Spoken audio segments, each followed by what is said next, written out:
અમે કામ કર્યું છે, અમે બહુ જ મજા આવી, તમને જો બહુ જ મજા આવશે. સો આપણે બધા ભેગા થઈને આ ફિલ્મને સક્સેસફુલ કરીએ. જો કે થવાની જ છે, એટલે મને તો ફૂલ કોન્ફિડન્સ છે. એટલે હું તમને કહું છું કે તમે એ કામ જરાક પતંગને જેમ ટીચકી મારે ને એમ તમે ટીચકી મારીને આમ ચકાવી દેજો. Alright, thank you. Director Kushal any first film છે, બટ એવું લાગે જ નહીં કે આ ડેબ્યુ ફિલ્મ મેકર છે. બિકોઝ બે એવા વ્યક્તિ જે જીવન જોઈ ચૂક્યા છે અને પછી એકબીજાને મળે અને પછી પ્રેમ થાય તો કેવું થાય. અને of course Atiku sir has a very special role in the film and all the other actors as well, Prem and Kaushal bhi ne બધા જ. So yes, this is Mystery, releasing this Friday 31st.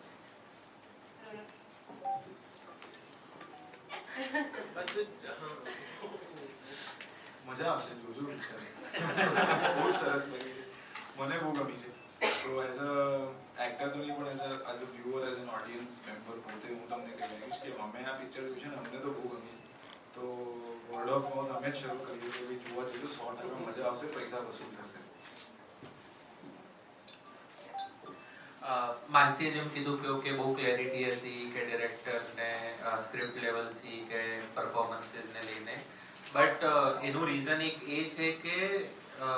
Actors એટલા સરસ હતા અમારી પાસે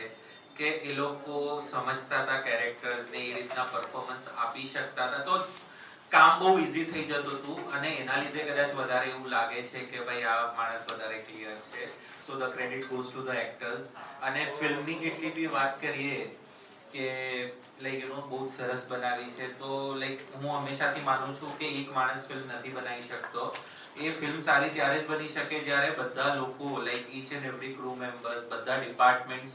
બધા એક જોડે આવી અને બધાનું 100% આપે અને એ જો મટીરિયલાઇઝ થાય તો જ ફિલ્મ સારી બની છે. અને જો તમને બધાને ખરેખર લાગે છે જેટલું બી તમે કન્ટેન્ટ જોયું છે એ સારું છે, તો again the credit goes to each and every member of the cast and crew. તો big round of applause for them as well. Apart from that, what I would like to add is કે જે પહેલો સવાલ હતો કે what is mystery about, કે શું છે. સો તમે ટ્રેલર જોઈને એક પરસેપ્શન બિલ્ડ થયું હશે કે ઓકે આમાં થોડી ધમાલ પણ છે. હવે ટ્રેલર જોઈને એવું બી લાગે કે અરે આટલું બધું થઈ રહ્યું છે તો ફિલ્મમાં શું જોઈશું. તો હવે એ જ રીતે તમે ફિલ્મ જોશો તો તમને રિયલાઇઝ થશે કે ઓ આ ટ્રેલર તો ખાલી લાઈક યુ નો થોડુંક ઝલક જ હતી, એકચ્યુઅલી ટ્રેલર જ હતું. વોટ્સ અબાઉટ ટુ કમ, એવા બહુ બધા કેરેક્ટર્સ હજુ રિવીલ નથી કર્યા, એવા બહુ જ બધા પ્લોટ્સ કે સ્ટોરી લાઇન્સ અમે રિવીલ નથી કરી, અને એવી બહુ બધી મૂવમેન્ટ્સ અને બહુ જ બધું ફિલ્મમાં છે જે તમે જોશો and you will be blown away. Thank you. અવાજ જ નથી નીકળતો. પહેલા તો ગુજરાતી ફિલ્મ ઇન્ડસ્ટ્રીના બધા જ પ્લસ આપણા મીડિયા કર્મી અને ગુજરાતની જનતા, આ બધાનો આપણે આભાર માનવો જોઈએ કે અત્યારે ગુજરાતની જનતા 100% ગુજરાતી ફિલ્મોનો સપોર્ટ કરી રહી છે, કે જેનાથી બધી જ પિક્ચરો તમે જોઈ શકો છો. 2025 આઈ થિંક જોરદાર મતલબ થઈ રહ્યું છે. બધી જ પિક્ચરોને મતલબ વખાણી છે અને 100% તમારા બધાના સપોર્ટથી એ બ્લોકબસ્ટર થઈ છે. સેમ મિસ્ત્રીમાં પણ તમારા બધાનો સપોર્ટ જોઈશે અને બ્લોકબસ્ટર થાય એવું તમારા તરફથી અમને મળે, કારણ કે હાહાકારની મેં સક્સેસ જોઈ લીધી. સેમ તમારા બધા સપોર્ટથી હાહાકાર સક્સેસ થયું. જીજા સાલા સેમ, એના પછી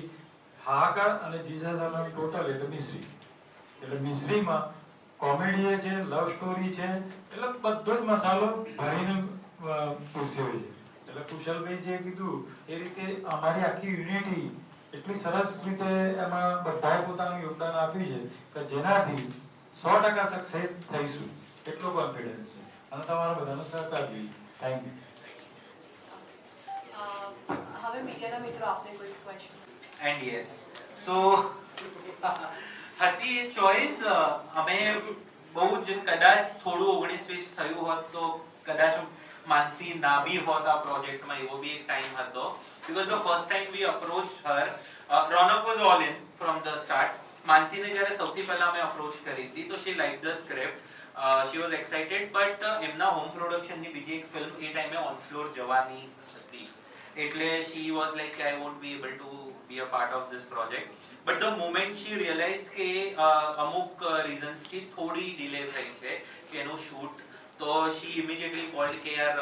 ઇઝ ધ કાસ્ટિંગ ડન કે પછી are you still looking for the lead actress because I would really want to be a part of it and like I was more excited કે of course yeah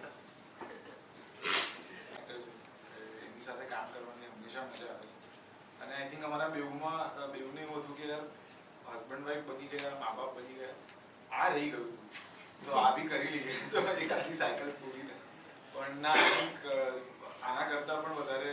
જો films હશે માનસી સાથે કરવાનું હશે તો I would be very happy પણ તમારી chemistry ખરેખર સરસ છે. થેન્ક મારા એક પ્રશ્ન છે તમે ત્રણેય એક એસ્ટાબ્લિશ એક્ટર છો બરાબર પણ એક નવા ડાયરેક્ટર સાથે જેમનું ડેબ્યુ ફિલ્મ છે એ કરવા માટે તમારું માનસિક કેવી રીતે તૈયાર રહ્યા તમે what we have seen in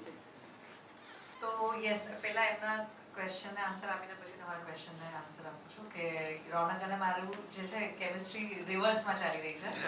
લગ્ન અને પેરેન્ટિંગ પછી હવે આ પ્રીક્વલ છે બેસિકલી અને like I said when I read the script it was a very fresh script અને લવ સ્ટોરીઝમાં અલ્ટિમેટલી શું હોય girl and boy fall in love અને પછી ક્યાં કોન્ફ્લિક્ટ થાય કરેક્ટ અને પછી then things are figured out but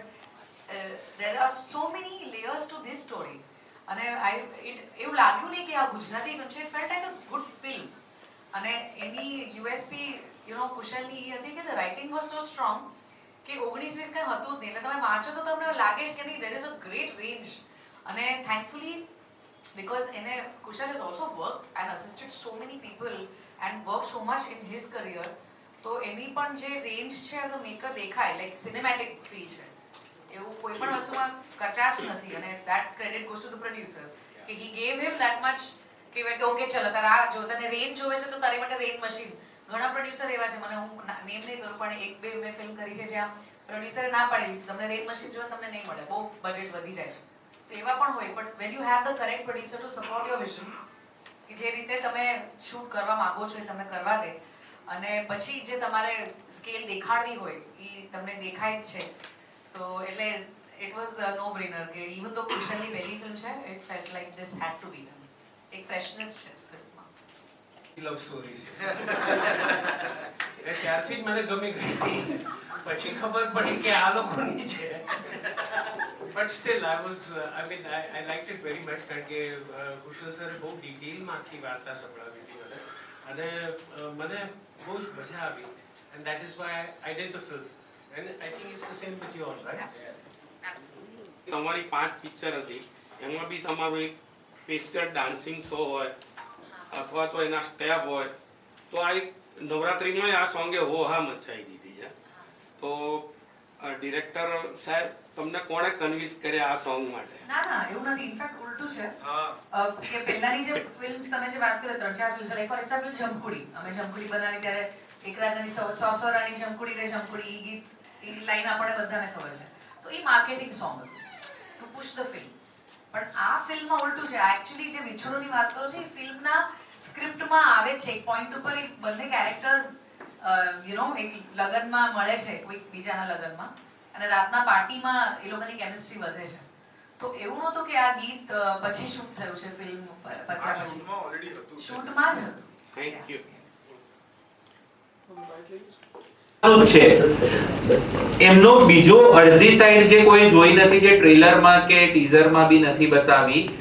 એ જે રેન્જ ઓફ ઇમોશન્સ એમણે પોર્ટ્રે કર્યા છે એ અમારા માટે વધારે ડિફિકલ્ટ હતું કે એ કઈ રીતે બીકોઝ તમે એક માણસને એક શું કહેવાય પેલા રૂપમાં જોયા છે પહેલેથી અને ડીકન્સ્ટ્રક્ટ કરીને એક નવું કેરેક્ટર બનાવવું